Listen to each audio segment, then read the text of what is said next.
Good morning. Good morning. November 11th, 2024. Golden Grace here. Well, I got through the airport. As I told you guys, I had a connecting flight through Fort Lauderdale. Whew, thank God I made it home safely and sound and everything. I had the guy that drives me around. I called him and asked him to pick me up. My son got upset with me. He said, "Mom, don't be getting in those Uber cars at midnight and 1 o'clock in the morning. You don't know these people. Call the guy you know and have him pick you up." So I did, and he picked me up. He was on time. Jamaican guy named Donovan. Thank you, Donovan. Let me get home safe. You took care of me. Thank you. Yeah, he picked me up about 12:30 this morning from Newark Airport and got me down here. I think I got in something like 2 a.m. Anyway, let me explain to you. Getting through the airport, when you have the alcohol with you and you're doing a connecting flight, they will pack it a certain way for you in a bag. I think I showed you the bag yesterday on the video. And they put a receipt in there. They put a seal on it. And it can't go in any cardboard. So it makes it very difficult to carry because I had quite a few bottles. I like to give them as gifts. And you know, I do my black cake and the season is coming up. So I have to have the rum, right? And there's a few people I know that just love to drink it. I mean, it's a lovely thing, right? So anyway, you go to the airport. Make sure when you go up to that counter and the guy's going to wrap up your things and put it together for you, and you let him know that you have a connecting flight, because they will take it from you when you reach your first destination of your connecting flight when you get back in America. Make sure you have some money in your hand. $5, $10. I was giving him $10. And I was giving him $10 because the last time I was there, it was funny. I think I had $6 in my hand. And the guy that was taking care of me, the two of them were sparring together like, I got a tip, I got a tip. I guess many people don't tip. And many Jamaicans we know don't like to tip.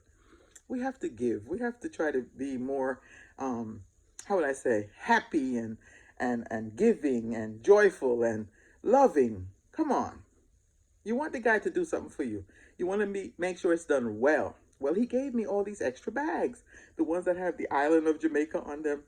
And you can put your liquor in there and you can give to people as gifts. People love that. People love that. I love those bags. I know you know the bag. It's all, I'll show you the bag. One time I'll show you the bag. Anyway, he put at least 4 extra bags inside my bag. And whatever else I was carrying, because I have a cousin, and I know this is going to sound silly to some of you. He likes to bring me this 5-pound hard bread. Now, we can buy hard bread here.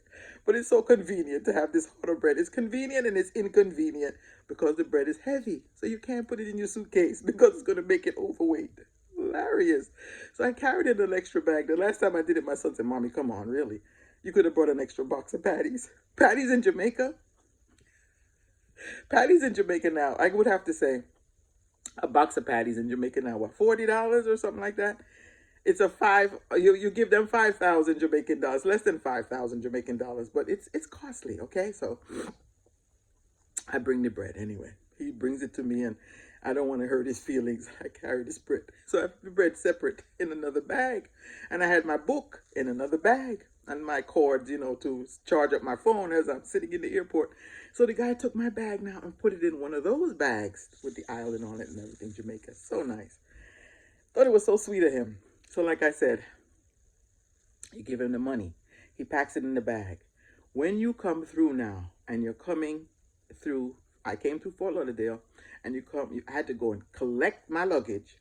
Then after I collect my luggage, then I go through customs. Well, when I reach customs, because I had so many bags, I said, "Denise, make sure you know where your passport is." Could I find this passport? People lining up behind me and they're, next. I said, "What have mercy." I said, "Ma'am, I'm so sorry. I can't find my passport. I know I have it." She said, "Ma'am, please stand there. Put your face up. Put the camera." Look in the camera and let me see your face. As I put my face up, she said, put the camera. She said, oh, you're Denise? I said, yes, I'm Denise. Denise. She said, okay, just go through. I said, thank you. I don't have to show you my passport? Wow. Anyway, I got through. So then you go collect your luggage. After you collect your luggage now, you have to then go, well, after you collect your luggage. I said, after you collect your luggage, you get to, but I didn't have my luggage with me when I did that. Anyway, what I'm saying is you have to go back through the security line. We go back through the security line now. When you go back, you have to take off your watch, you have to take off your shoes, you have to take off everything. Okay. You get all these bins. If you have a tablet, you take that out, computer, the whole bit. So anyway, I'm going through.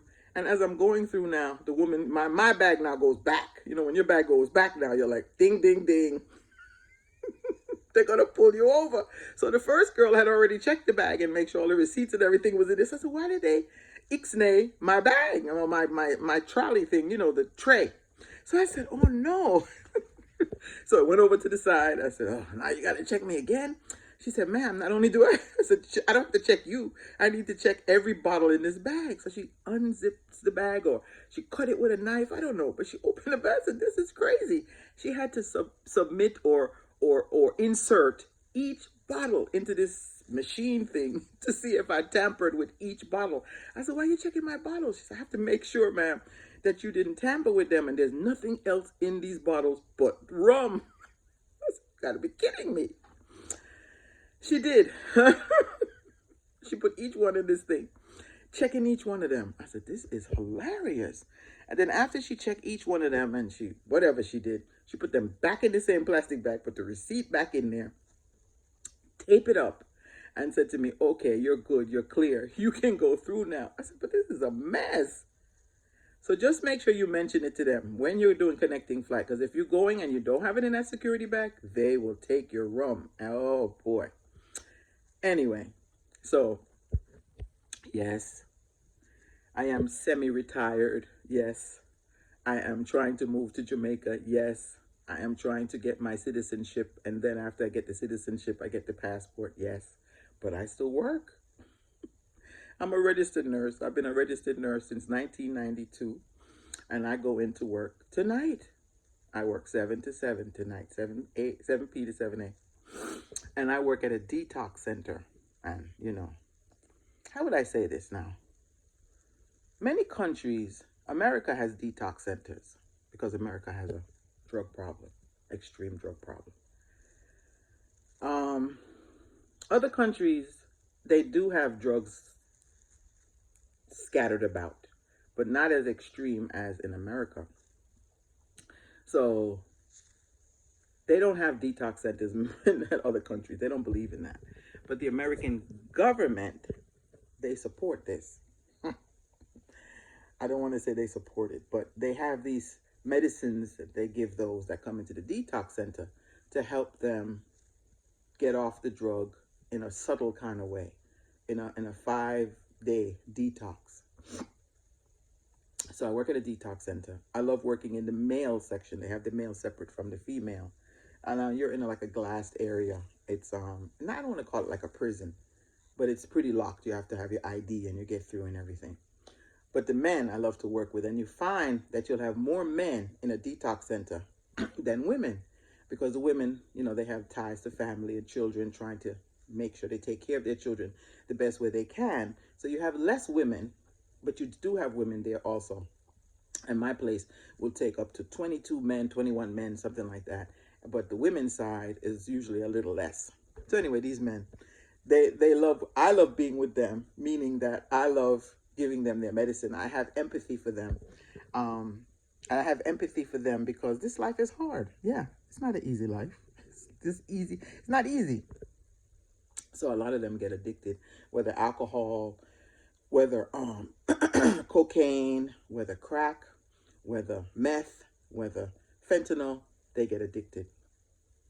And they come in, and some of them are looking really, really bad.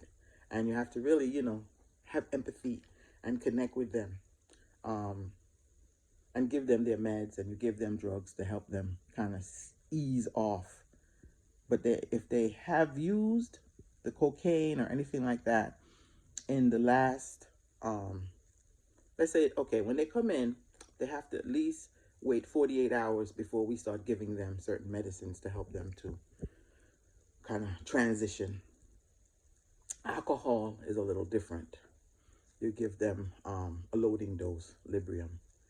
And anyway, my point is that I connect with them. I still enjoy this. It is an hour drive from my house. It's in a place um, way down in a town called Hamilton, and Hamilton is the blueberry capital of New Jersey. So anyway, what I like to do is I go and I carry tons of Tootsie Pops, Blow Pops, lollipops, candies, cookies, and most alcoholics, if they're not drinking, they love sweets. And so I make life a little lively for them, you know, and they call me the lollipop. Hello, lollipop. And I give out lollipops. And it's a good night. It can be a good night. It doesn't last long, the night, meaning that the medications you give in the evening, and then by 10 o'clock or so, or between 10 and 11, you stop giving medicine, and everybody pretty much goes to sleep. You don't really have too many outbursts. You don't really have too much violence going on in there. So, and the men, like I say, they will listen. The women, a lot more drama. I don't know what's with the women, but drama, drama, drama. I don't like all that drama, especially in the middle of the night. You know, when at some point you want to quiet down, you know, and you want them to quiet down.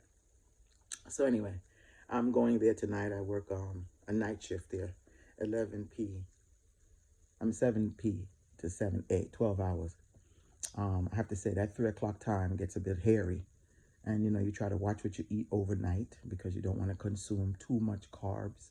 So you do a lot of drinking water, and a lot of the ladies, they run back and forth getting coffee. So anyway, nursing. Nursing, 1992, I became a nurse in New York. And we're going to talk about something that happened to me in New York. One day we're going to talk about this. I have to talk about it. But I'm still nursing. I don't want to say too much. I don't nurse in New York, even though I can nurse in New York. I nurse in New Jersey right now. And I didn't do that compact thing, you know, where you can go to Pennsylvania and Maryland, all these places running up and down. I haven't done it. And the reason why I haven't done it, I will explain a later time, especially when they start asking some questions.